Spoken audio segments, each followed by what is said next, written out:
Thank you, Mr. Chairman, and I too want to express my appreciation to you, Mr. Secretary and Admiral, for all your service to this country and obviously being called back into service for your extraordinary work in regard to this tragic incident. I also want to take this opportunity to express my condolences to those that lost family members and loved ones during this terrible event. It was a horrific event in our nation's history, and the fact that it happened at Fort Hood, a place where more people have deployed to fight against terrorism than any other place, is really heartbreaking, and our heartfelt appreciation goes to those first responders who, once informed of the situation, as you all have noted, not only arrived quickly but showed tremendous professionalism and dedication to duty, and in doing so saved a lot of lives. I want to ask you about a couple of findings in your report.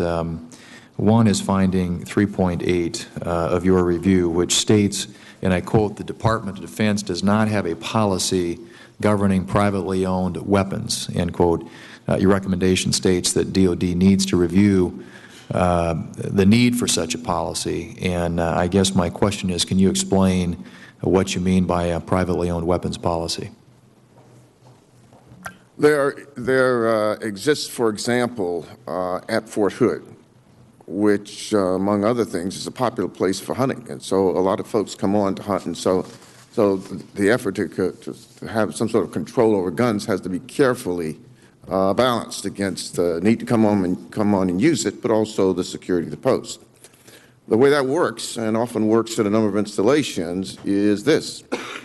If you live, well, first of all weapons issued by the United States military to its personnel are locked in the armory if you're enlisted or officer or what have you.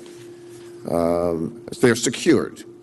And so on the day of the event, the only armed person on the scene until those who were part of the security force arrived was the perpetrator. The policy works this way there. If you live in the barracks, then your privately owned weapon must, of course, be owned, probably registered in accordance with state and federal law and the like, but also needs to be registered with the commander so that they know what's there. And if you live in the barracks, it is also secured in the Army. If you live in personal quarters on the base, probably registered with the commander, but you keep them in your home. If you live off the base, the only requirement is that they be registered in accordance with state and federal law because you don't have them on the base. If you bring them onto the base, previously, there was no way to know when that happened if you were a card-carrying member of the armed forces, if you had your credentials. Now there's going to be a requirement, and I guess there always was, if you were subject, I'm sorry, to the same rule as anyone bringing privately owned weapons onto the base. Let us know that you're bringing them on, right there at the gate. What doesn't exist is any way in which bringing them on and concealing them, if you were a credentialed member of the armed forces, could have been detected. We really don't have the answer to how to deal with that. But we do know that it is a gap in the protection that was accorded to those that day. We know one other thing. The policies vary from post to post. So the question we raise is simply this. Give some thought, DOD, as to whether you wish to have a DOD-wide policy with respect to the bringing and the use of private weapons on the post by those who are members of the U.S. military. Fairly straightforward. Okay. And you don't prescribe that, and what you've just described is the policy at Fort Hood. Right. But that varies from post varies to post. from installation to installation, and the suggestion is simply that DOD adopt some uniform. No. Consider. Okay. Yeah. All right. Without getting into the details of that, that brings me to another question, because you have described the timing of the incident. News reports have indicated that it lasted about 10 minutes. Your report said 2 minutes and 40 seconds after the initial 9/11 call. Installation first responders arrived. 1.5 minutes later, the assailant was incapacitated, which accounts for about 4 minutes and 10 seconds of the timeline, which, as you said, is almost superhuman in terms of response time. It really is remarkable, and great credit to those who responded. But could we assume then that there was a time period before they got there? If in fact, I think you said 7 or 8 minutes, news report said about... That was our best estimate, but for the very reasons you point out, we're not so sure. Right. We just gave the best estimate. Yeah, okay.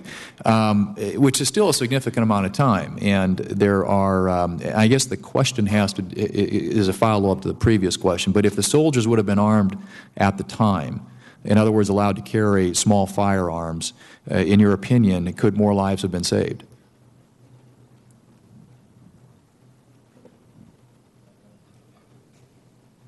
I might as well give an answer, but Admiral Clark wants to say something. Well, they're soldiers. If they had been carrying their weapons around on them, it would have been different. How different?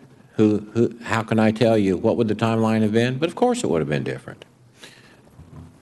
What I was hesitating about is that I thought this was a natural lead-in to the active shooter program as well, which Admiral Clark spent some time talking about. Well, maybe we didn't go into it in detail, but the answer to your question is armed service members could probably have done so. The difference, of course, is security personnel trained to take down someone in those circumstances differently. Right.